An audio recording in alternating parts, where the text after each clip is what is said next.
नमस्कार दोस्तों, कैसे हो आप सब। माता रानी की कृपा से सभी अच्छे होंगे, अपने घरों में खुश होंगे, संपन्न होंगे।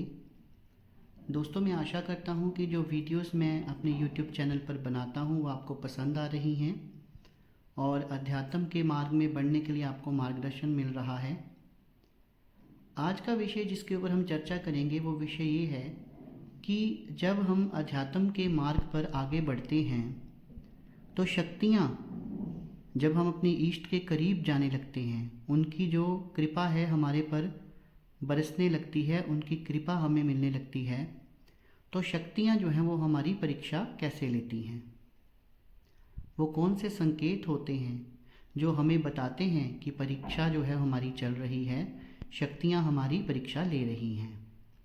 इससे पहले कि इस विषय पे मैं आऊँ, मेरा आप सबसे आग्रह है, जो भी मेरे इस YouTube चैनल सच्चे भगत पर पहली बार आए हैं वो मेरी इस वीडियो को एक लाइक कर दें, बेल आइकन को प्रेस कर दें और चैनल को सब्सक्राइब भी कर लें ताकि आगे जो मेरी वीडियोस आने वाली हैं उनका नोटिफिकेशन उन तक पहुंचता रहे। तो चलिए दोस्तों शुरू करते हैं। दोस्तों, अध्यात्म का मार्ग जो है वो बहुत सरल नहीं है। ये मार्ग जो है वो बहुत कठिन है और इस मार्ग में समय समय पर परीक्षा होती हैं और बहुत कठिन परीक्षा होती है।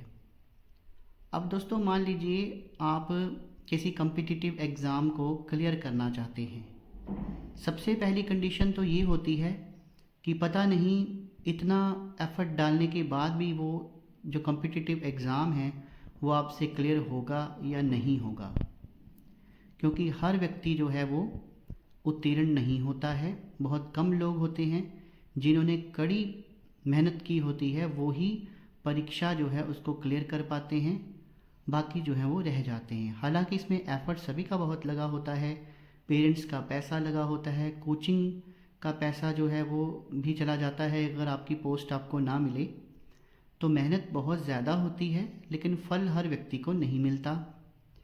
इसी प्रकार साधना क्षेत्र में भी ऐसे है कि अगर हम सोचें कि हम सब साधना कर लेंगे, ऐसा नहीं है। अध्यात्म के मार्ग पे बहुत सारे लोग चलने की कोशिश करते हैं और ये ज़रूरी नहीं है कि हर व्यक्ति जो है वो अध्यात्म के मार्ग में सफल हो जाए, किसी सिद्धि को प्राप्त कर ले। सबसे पहला संकेत जो मैं आपको बताना चाहूँगा वो ये है कि जब भी हम पूजा पाठ शुरू करते हैं और हमें गुरु ने जो मार्गदर्शन किया होता है, जो मंत्र हमें दिया होता है, जो विधि विधान हमको दिया होता है, उसके अनुसार जब हम चलना शुरू करते हैं तो कुछ लोग जो हैं वो बीमार होना शुरू हो जाते हैं। उनकी सेहत जो है, ज़्यादातर इसमें पेट जो है, पेट में गड़बड़ रहती है। जो भी खाना हम खाते हैं वो पचता नहीं है, या फिर तेज़ बुखार भी चढ़ सकता है, या अन्य भी कोई बीमारी हो सकती है। तो सबसे पहला संकेत ये होता है कि व्यक्ति बीमार बीमार रहना शुरू होता है। लेकिन ये कब शुरू होता है? जब वो अध्यात्म की दुनिया में नया नया कदम रखता है। ये बहुत बड़ा संकेत होता है। दूसरा संकेत जो मैं आपको बताने जा रहा हूँ वो ये है कि घर में कला कलेश जो है वो बहुत ज़्यादा बढ़ जाता है। सबसे पहले अपनी पत्नी से ही झगड़ा शुरू हो जाएगा, अपने बच्चों से ही झगड़ा शुरू हो जाएगा। और पहले भी आप पूजा पाठ करते थे लेकिन किसी को कोई आपत्ति नहीं होती, लेकिन जैसे जैसे आप सिद्धि की ओर बढ़ते हैं और आपको अपने इष्ट की सिद्धि प्राप्त होने वाली होती है, वैसे वैसे ही घर में कला क्लेश जो है बढ़ जाता है। एक संकेत मैं आपको और बताऊंगा। पहले भी आप पूजा पाठ करते थे, आपकी ब्रह्म मुहूर्त में जो है वो आँख खुलती थी और आप शौच वगैरह जाकर स्वच्छ होकर जैसे ही आप पूजा पाठ में बैठते थे आपका मन लगता था और कोई विघ्न भी नहीं पड़ता था।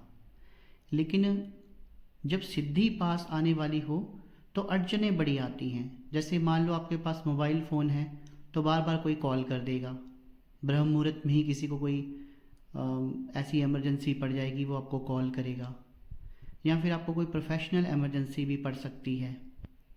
और या फिर कोई जैसे जानवर अनायास ही भौंकना शुरू कर देगा, कोई गाय बोलना शुरू कर देगी या फिर कोई कुत्ता भौंकना शुरू कर देगा, तो ओवरऑल आपको डिस्टरबेंस जो है वो शुरू हो जाएगी। आप पाठ करना चाहते हैं लेकिन कोई ना कोई अड़चन जो है वो आपको उसमें पड़ जाएगी। और ज़्यादातर ये तब होता है जब आप सिद्धि को प्राप्त करने वाले होते हैं और आप एक संकल्प लेकर मंत्रों का जाप कर रहे होते हैं। एक संकेत और है कि कई बार क्या होता है कि जो किसी भी शक्ति से संबंधित गण हैं, चाहे वो माता काली हैं, माता दुर्गा हैं, चाहे वो भगवान शिव हैं, उनके गण जो हैं वो कभी नहीं चाहेंगे कि आपको इष्ट की सिद्धि प्राप्त हो। वो यही चाहेंगे कि आपकी जो साधना है वो भंग हो जाए। तो आपके इष्ट के गण जो हैं वो आपको परेशान करना शुरू कर देते हैं। वो क्या करते हैं कि जैसे कई बार क्या होता है कि वो आपकी कान में आके फूंक मारेंगे, या फिर ऐसे लगता है कि अचानक से कोई हवा का झोंका आपकी तरफ से होकर गुजरा है। कई बार दीपक की लो ऐसे हवा का झोंका आता है तो वो बुझ जाती है, और कई बार ऐसा लगता है कि आपकी माला को कोई छीन रहा है। मैं आपको अपनी साधना के उन दिनों के बारे में बताता हूँ जब नई नई साधना शुरू की और सबसे पहले मैंने ख्वाजा जी का मंत्र जाप करना शुरू किया था। तो मैं भी मंत्रों, वो एक शाबर मंत्र था, तो वह भी मंत्र जाप करने में इतना पका हुआ नहीं था, कच्चा था, मेरा ऑरा इतना स्ट्रांग नहीं था।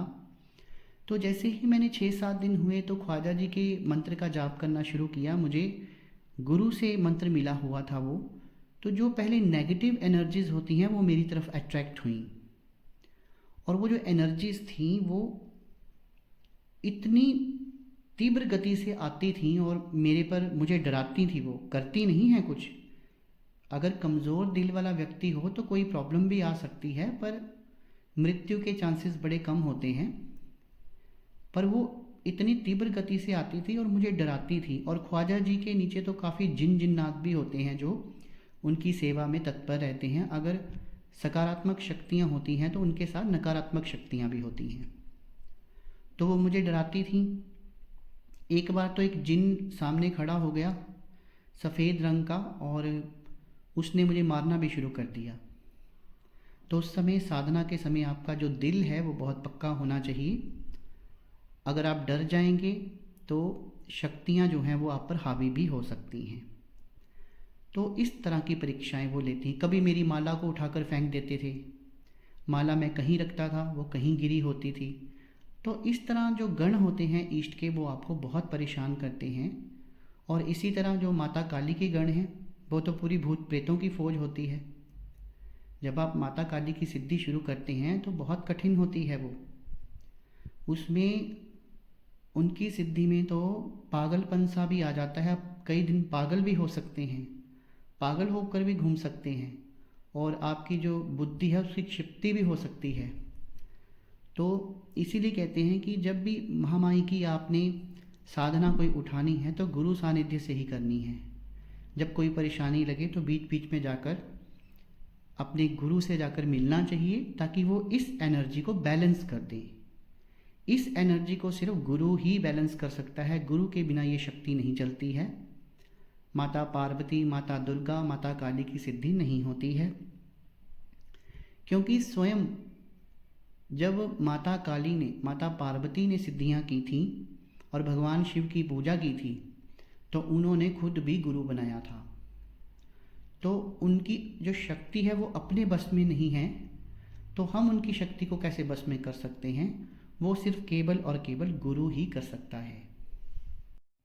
एक संकेत और होता है, जैसे ही आप किसी भी इष्ट की सिद्धि उठाते हैं तो आपके मन में ये होता है कि हमें सिद्धि प्राप्त हो जाएगी, हम गद्दी लगा लेंगे, हम लोगों का सेवा करेंगे, बहुत सारे लोग हमारे पास आएंगे और हमारे पास खूब सारा धन दौलत भी होगी। इस तरह की मंशाएं लोगों के मन में बहुत होती हैं, लेकिन ऐसा कुछ भी नहीं होता। सबसे पहले दरिद्रता आती है, जो आपकी पहले थोड़ी बहुत इनकम होती है वो भी बंद हो जाती है। ये बातें आपको अभी मजाक लग रही होंगी, लेकिन जब आप साधना सिद्धि के चक्कर में पड़ेंगे तो आपको ऐसा लगेगा कि हमारे पास जो थोड़ा बहुत धन हमने अर्जित किया था वो भी चला गया। व्यक्ति के पास कुछ भी नहीं रहता, क्योंकि ईश्वर उसे मोह माया, ये माया ही तो है जो हमारे पास होती है, मोह माया के जंजाल से ऊपर उठाते हैं, तभी वो आध्यात्म के मार्ग में आगे बढ़ सकता है। अन्यथा वो अध्यात्म के मार्ग में कभी भी आगे नहीं बढ़ सकता।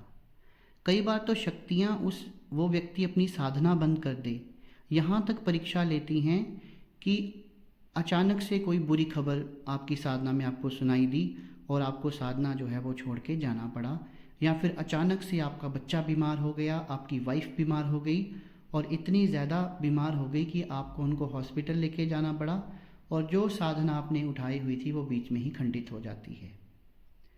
तो इन सब चीज़ों को बैलेंस करना पड़ता है। जब आप सिद्धि के करीब हों तो पूजा के लिए भी टाइम निकालना पड़ता है और इन सांसारिक बातों के लिए भी टाइम निकालना पड़ता है।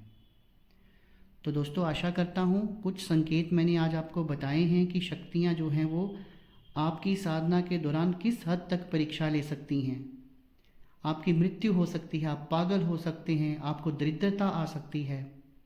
अच्छे दिन तो बहुत बाद में आएंगे, अगर वो भी आपकी इष्ट की आपके ऊपर कृपा होगी तो, नहीं तो दरिद्रता ही आएगी। इस भ्रम को छोड़ दीजिए कि हम आजकल युवा लोग छोटी मोटी सिद्धियों के चक्कर में पड़ जाते हैं, भूत प्रेतों की सिद्धि कर लेते हैं, कुछ दिन तो काफ़ी हलचल होती है और बाद में उनकी अवनति ही देखी गई है। तो इस तरह का कार्य नहीं करना है। देवी देवताओं की सिद्धि करनी है, सात्विक सिद्धि करनी है, बार बार मैं अपनी वीडियोज़ में बताता हूँ। तो जो जानकारी मैंने आपको दी वो जानकारी आपको अच्छी लगी हो तो मेरी वीडियो को एक लाइक कर दीजिए, इसे ज़्यादा से ज़्यादा शेयर कर दीजिए। आप लोगों ने अपना कीमती समय निकाला, मेरी वीडियो को देखा, उसके लिए बहुत बहुत धन्यवाद। शुभ रात्रि मित्रों।